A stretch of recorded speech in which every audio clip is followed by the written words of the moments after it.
Wait, that's when it's being swallowed. Chyme. Sure. Chyme is the food leaving the stomach. Chyme. And it enters the first part of the small intestine, which was called the duodenum. It's only the first 10 to 11 inches. And that's where most digestion takes place in the body. Yes. Because other digestive juices are introduced into the duodenum. From the liver, we have what kind of juice coming out? Bile. And bile is, what's the word for it? It breaks things, chops things up. It starts with an E. All soaps are this way. Use hand soap to wash to get the oil off your skin. Emulsifier. Breaks up oils into smaller bits so it's easier to wash them away. Emulsifier. Soaps are all emulsifiers. Your bile is an emulsifier. How does the bile get to the small intestine? Your liver's divided into a right and left piece, although it's all on this side, there's division in the middle. So it comes out of the right and the left, name for liver, hepatic duct, which then combines with another tube going down. Now that I've combined, it's going to be called the common bile duct. Well, if we don't need the bile right now, it backs up into that other tube and going towards the gallbladder. What was the tube that goes towards the gallbladder? Cystic duct, because it's going towards a fluid-filled sac, the gallbladder. It's the cystic duct. If you need to run something really greasy, the liver continues to drip bile, but the gallbladder squeezes out and gives it a big old extra chute to break down that extra fat. So the bile takes inside your small intestine big pieces of fat, chops them into small pieces of fat. Is that mechanical or chemical digestion? Mechanical, because it's still fat. It's just smaller pieces of fat. We didn't change its chemical structure. We just made it into smaller pieces. The other accessory organ over behind the stomach, pancreas, produces a liquid called pancreatic juice. Pancreatic juice. There are 3 enzymes, and one other characteristic of pancreatic juice makes it really important. What's the other characteristic that makes it really important to digestion? Or it's rather not digesting yourself? What just came out of your stomach? Food and a lot of acid, which would burn your intestines.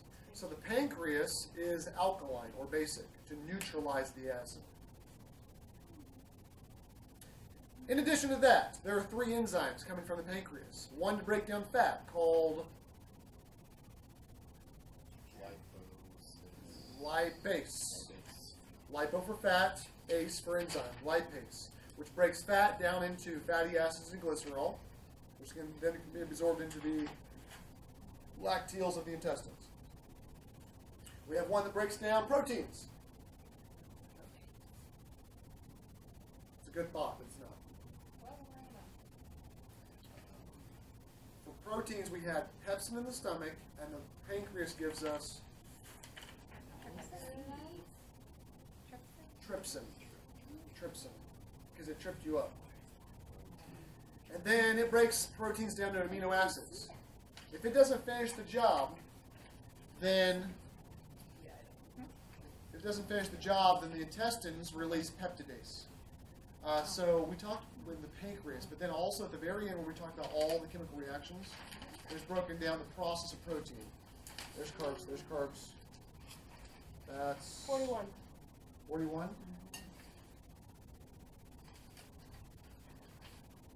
Protein digestion. Pepsin, trypsin, peptidase. Sure. So what does peptidase mean? Breakdown? I'm working out. So proteins are broken down by 3 enzymes. Pepsin in the stomach, trypsin from the pancreas in the duodenum, and peptidase, which is produced by the intestines in the intestines. All 3 of them take protein and chop it up into amino acids that our body can absorb.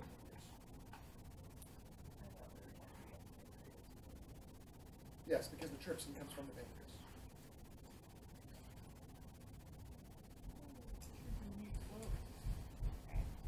Okay. The last enzyme made by the pancreas is the one that breaks down carbs. This one should be the easiest. Amylase, because it was the same as the one in the mouth. Salivary amylase in the mouth, pancreatic amylase from the pancreas. Amylase Breaking down carbs. Do you remember the Amadeus? It breaks down carbohydrates. It takes polysaccharides, complex sugars, breaks them down into disaccharides. But still, disaccharides we can't use, like lactose and maltose and sucrose. Our body only uses one kind of ose, which is it? Glucose. So all of those others, the intestines make enzymes to break those down. So what's the enzyme that breaks down table sugar? What's the name for table sugar? Sucrose. What's the enzyme that breaks down? Sucrase. Sucrase converts sucrose into glucose. Milk sugar is called lactose. So lactase converts lactose into glucose. Maltase converts maltose into glucose. Fructase, fructose, glucose. Here's the key, is the protein, the enzyme that breaks stuff down always ends in, well, usually ends in ASE. The actual sugar ends in OSE. This is a good little trick you can, I love just, for kicks, I'm at the store, don't want to go home. Go visit the diet aisle. The diet aisle at the grocery store is awesome. All the mass marketing meant to mislead you is amazing. Because you'll see things that say, no sugar added. You flip it over, and sure enough, look at the ingredients. It does not say sugar. But it says high fructose corn syrup, and maltose, and dextrose, and all sorts of oses. Out of the 7 ingredients, 5 of them end in ose, which means 5 of the 7 ingredients are sugar. But by golly gee, it doesn't say sugar on it. I feel lied to. Yes. Okay, cool. But you still have to look at the whole thing and it says amount of sugar, and it'll still say the number of grams. So it'll say no sugar on the ingredients, but then it'll say 17 grams of sugar on the label. So, read the label. All right, cool. That was a lot of good stuff. Moving on to small intestine. We did the duodenum, which then followed by the middle section. Jejunum, then the last part. Ileum. The ileum connects to the first part of the large intestine. Cecum. There's a little valve right there. Ileocecal valve. Not complex. Hanging off the bottom of the cecum, there's a tail. What kind of appendix? Appendix means attachment. You need to describe the shape of the attachment. It's a worm. It is a worm. It's a worm. Vermiform. Vermo. Worm-shaped. Worm form. Vermiform.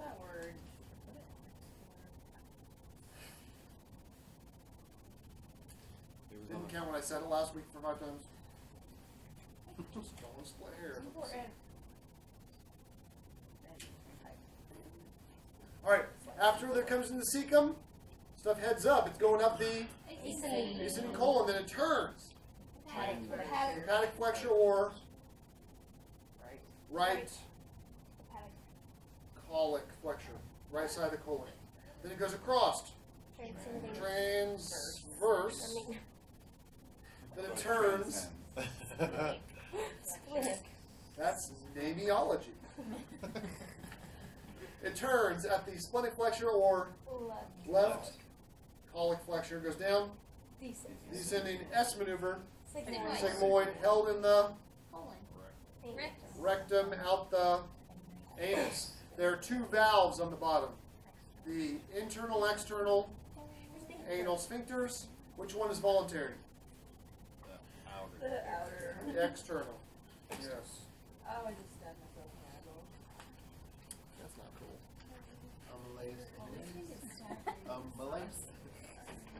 All right, metabolism. We have a metabolic rate. Can somebody give me just a general idea of what a metabolic rate is in general? 2.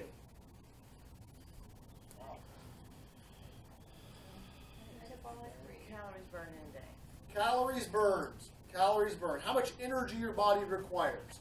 And we had 2 of them. We had basal and total. I was going somewhere with 2. And basal is the one where you did absolutely nothing for an entire day. I don't mean laying on your couch streaming Netflix. I mean nothing. Not even blinking. and your environment is perfectly comfortable, not hot, not cold, because you don't want to heat up or cool down because that takes extra calories. And you're not digesting food because you got to burn calories to make calories, and digesting food takes energy. Is this reality? No. No, it's theoretical, and the word for that is basal. Basal metabolic rate. Now, if we add in all the calories we need to digest food and to move around and talk to our friends and beat people up in the dark alleyways, then that is going to be all add in there, and that is your total metabolic rate. The total amount of calories you What's consume. the point of you needing a basal metabolic rate? Figuring your basal is important to knowing how much you need just to maintain proper body health.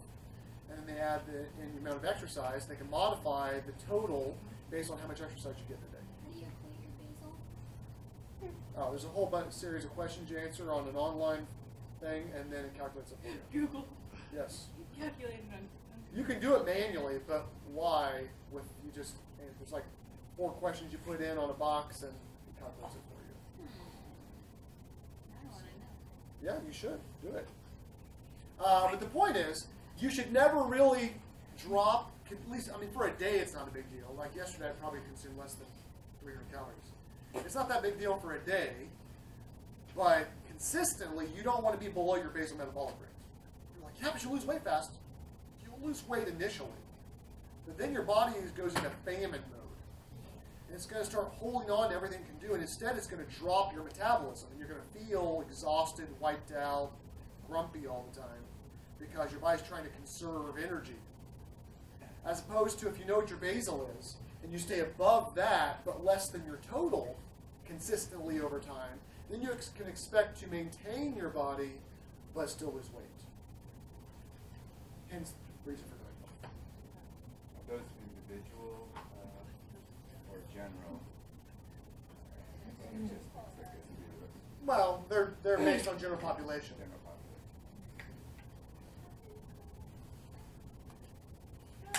But it's amazing how accurate when they have a large enough sample that can be for individuals. You always have outsiders that don't fit the norm, but okay. So let's just be clear. In order for it to be basal, how much moving around should you do? None. If you move around, you automatically jump to total. And is there any other kind of metabolic rate that I haven't talked about? No. You got 2 choices, right? What were they again? Basal. Basal and total. So, is total, is that kind of a base amount though too? The reason I'm asking. Sure. Well, it's going to vary from day to day. Right, but I mean, for instance, someone that might burn 5,000 or 10,000 calories in an activity. Right, so that one day, so right, somebody goes out and does a marathon. They're going to burn an extra 7,000 calories that day. On top of their normals, they burn about 10,000 calories that day. No, my husband saw it. But that's not a norm. That's So outside. that's outside the. Can you do that? Sure. That's like a pound and a half of fat. You just burn off that day. But how many people run a marathon every day? I know of one. Who? Dean Kersegi. For his 50th birthday, the year of his 50th birthday, he ran 50 marathons in 50 days. Whoa. One in every state. The hardest part about that for him, he said, he wrote a book about it. The hardest part wasn't the marathoning, it was getting to the next state. To the next state. And flying to Hawaii to run a marathon, then have to fly back, because it's not a short trip. And travel's hard on your body. Is he You dead should have now? done 50 and 100. Is he dead? Is he still alive? Yeah. He was 50? You're like, dude, I would I die. guess he was. He didn't start running it until he was like 30 or something. That's like my grandma. She won a marathon. She was like 65. I'm like, what? That's amazing, dude. I love it. No. I love stories. All right. Cool, cool. Hey, what's it called when you release solids from your body? Defecation. Defecation. What if you release any toxins from your body? Secretion. Defecation. Ex- That's species only. D, feces. The way you asked just made it sound like it was a good Any waste. This would be feces, urine, sweat, breath. All these are ways of getting rid of waste. People do this kind of diet. They do a blank diet where they get rid of stuff. Elimination. Elimination diet. Well,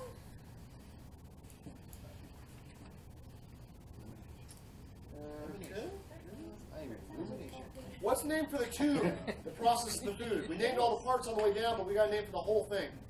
digestive system. Alimentary Digestive GI tract, tract. alimentary canal, Gastrointestinal. Gastro. GI tract.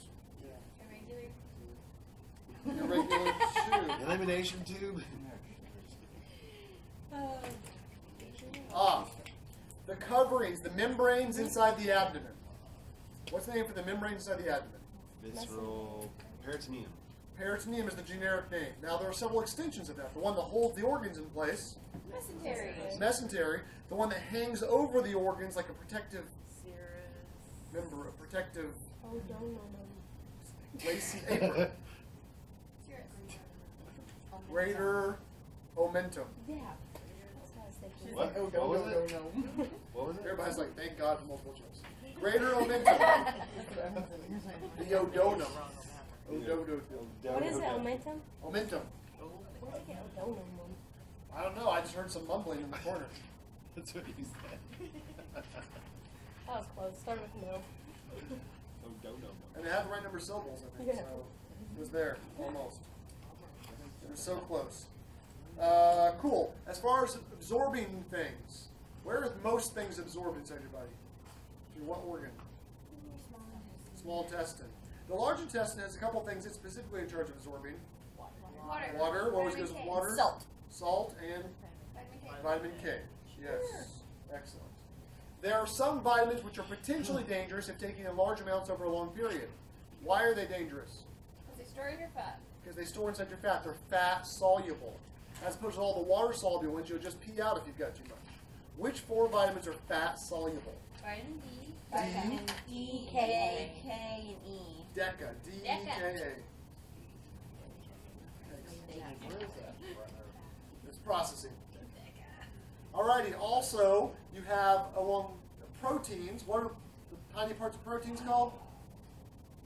Carbohydrates, mitochondria. Lipid. Amino acids. Okay. Amino acids. There are different kinds of amino acids. Next time you're at the store, go into the workout section. They always have like the workout foods. Even regular grocery stores sell like one little specific brand of like protein powders. And flip around and look at the label. They love to like put pictures of like molecules on there showing all the different kinds of amino acids this protein powder has. It's a big thing on big protein powders. Because there are different kinds of proteins, and you want to make sure if you're interested in building your body up that you have all the necessary proteins to build that muscle right. Some proteins, some oils, some of them are considered essential or non-essential. What makes something non-essential? You have to eat it. Or wait, no, it's already in your diet. It's made by your body. Which one? Made by Not your the body. first one. You already have It's already in your diet. Your body makes it. Your body makes it. Well, you said it's already in our diet, so that's what I wrote down. And then in parentheses I put made by body. So. Mark out the first half. So, as the non-essentials, your body can make them. So it's not essential that you eat them. Hold on, let's clarify before you run anything up. Non-essentials, you don't have to eat them because your body can make them. The essentials have to be in your diet because your body can't make them. So essentials have to be in your diet or your body suffers. So do you have more pieces?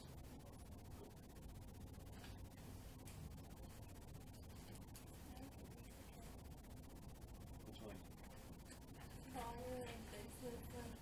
For the general population, what's the name for the energy molecule inside your body? The energy storage molecule inside your body? ATP. What's an ATP molecule that's discharged and doesn't have energy? ADP. Adenosine diphosphate. Adenosine triphosphate is charged. ADP, adenosine diphosphate, is no charge. In order for us to charge our ATP and keep our energy up, our most people's bodies rely on what food source is their primary energy source? Carbohydrates. And then Protein, fats, and finally, last, proteins. You can train your body to burn fat as its primary energy source How? Oh, just by eating a lot of fat. PCA. by eating practically no carbs and eating a lot of fats. Going into ketosis, your body will learn to burn fat as primary fuel source. My friend like went on a diet for that. He only ate like fatty foods and meats and cheeses Yes. and What's he look stuff like that. now? He lost so much weight. Still Like there? he lost like over 25 pounds. Oh, wow. And like he looked totally different. It was crazy. It was amazing. I lost 40. Really? I mean, The like I'm bacon saying 25 diet. because I had no idea. The bacon diet. Do you still look like that? Bacon, meat, candy. You lose 30. Let's do it. I'm already on it. It's not easy. I know. It's not easy to avoid those carbs. I work at a The donut biggest shop. challenge for most people is there's always something on their calendar. Oh, well, I'm going to, but this weekend I got a birthday party. Well, and next weekend is President's Day, we're going to have a big party. And then there's always something right there. You just got to be like, doesn't matter. I'm going to go, and I'm not going to eat the cake and ice cream. How long does it last? How long did you do it? What? The diet. It's continuing on forever. I eat primal. I eat mostly vegetables and meat. I don't care if the meat's fatty or not, because fat is fuel. I actually try to eat a lot more fat now. Avocados, mayo, No carbs. mayo on avocados. That's sick. I haven't tried that. That's what Actually. too far. Well, if you put cayenne pepper or like A lot of people like to do cayenne stuff an too. aioli and put it on the. Mm. That was good. Garlic in your mayo. Cool. Put it on Inability to stop yourself from pooing. Diarrhea. Oh, diarrhea. Good. Well, leaky guts were leaking inside. We're talking about leaking outside. Irritable bowel syndrome. Okay, that can lead. All these things lead to it. But there's actually a word for when you can't hold it in. Incontinence. Incontinence. Incontinence. Yes. If your intestines are all rumbly, gas, cramping, irritable bowel, that can lead to not perforation, but the intestines leaking out, leaky gut syndrome, where toxins leak out into the abdomen, which causes internal poisoning. Common causes of that include food intolerances, one of the biggest ones being intolerance to gluten, which is typically called celiac disease. Just general information for inflammation of the large intestine. Colitis. Colon inflammation, colitis. They make a hole in your intestine to drain the poop out. These are words you know. Colostomy. Ostomy is a hole into the colon. Inflammation into the colon. Huh? Oh.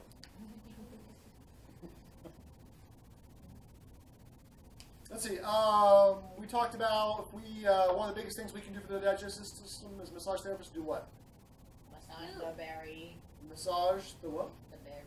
Massage the belly. Which direction? Clockwise. Because what goes clockwise? In what organ? The large intestine, colon. Yes. What nerve controls the digestive system? Oh God, there's nerves. It's almost always the same answer.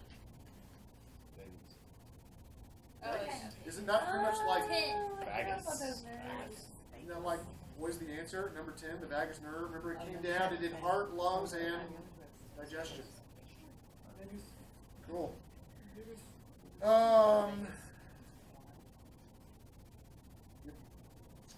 Let's see, if somebody is having problems with their weight, what kind of specialist might they go to? They're probably going to. You're talking about your buddy who lost 30 pounds.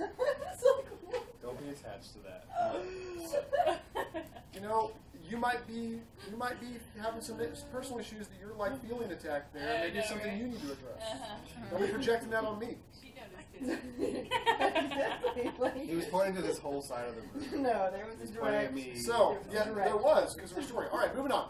So, massage therapy. Are we like, hey, I need to lose weight, I should go get a massage? No. What kind of specialist do you think they might want to go to? There's probably two categories. Dietitian. Dietitian and or Nutrition. nutritionist. Liposuction. Plastic surgeon. Yeah. Somewhat. Dietitian Personal or trainer. nutritionalist. Maybe. Trainer. In order of priority for general fitness and weight loss, sleep. Because pretty much anything else comes on this list. If you're not sleeping right, it doesn't really get you the benefit you would expect. Sleep, diet, and I don't mean diet like eating less, I mean eating healthier. Food is fuel. And then exercise. Exercise is important, but it's the third on the list. If you just eat right and don't exercise, you can still stay trim and fit. But if you exercise like crazy and eat like crap, you're still got problems. I gave up on number 3. Yeah. Let's see. Good. Oh, and this quiz has a lot of good review questions on it. Testing previous systems, like, do you remember what this organ was like and what it needs from your body when you eat? Oh dear Lord. Do you remember what this organ's made of and what it needs from your body? That sort of thing. What's it called if you burn a hole in your stomach? Ulcer. What kind of ulcer? Peptic. You burn stuff and you get some acid shooting up. What's the whole name? GERD, which is gastroesophageal reflux disease.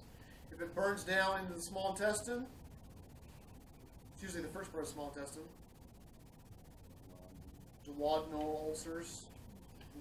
Yep. When little sores form on the organs, leading to scar tissue, leading to the organ becoming less pliable. Like if it was on your stomach, the stomach wouldn't be able to flex and digest the way it should. Start with an A. Starts with a C. Cystic fibrosis. Makes sense now, though, right? Oh, little cysts leading to fibrosis, scar tissue, little sores, I always thought fibrosis. cystic fibrosis is only in the lung. Well, no. It can happen to any organ in the body. So is it just in your lungs? Or is it in your entire Most people associate it with the lungs because that's deadly. If it gets your stomach, that's really inconvenient. But if it gets in your lungs, it'll kill you because you can't breathe. But yeah, it can affect any tissue. Alrighty. Preguntas? Questions? Well, I'll ask the questions as they come up on my quiz.